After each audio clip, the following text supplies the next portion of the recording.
how to use the different cover screws for Axiom BL implants. Hello, my name is Audrey. I'm a training manager at Campus Antogier.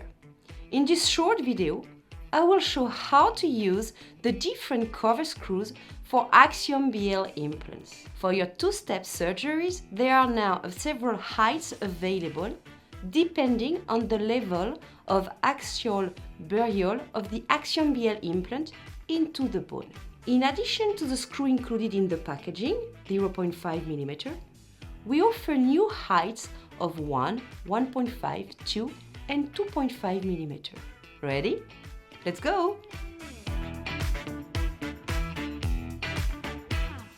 Choose the right cover screw height.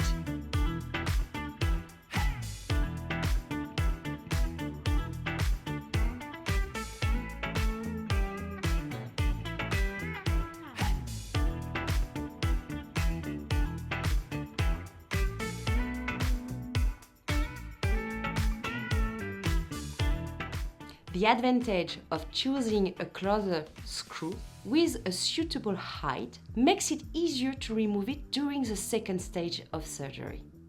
The standard cover screw, 0.5 mm, remains in the packaging of the implant.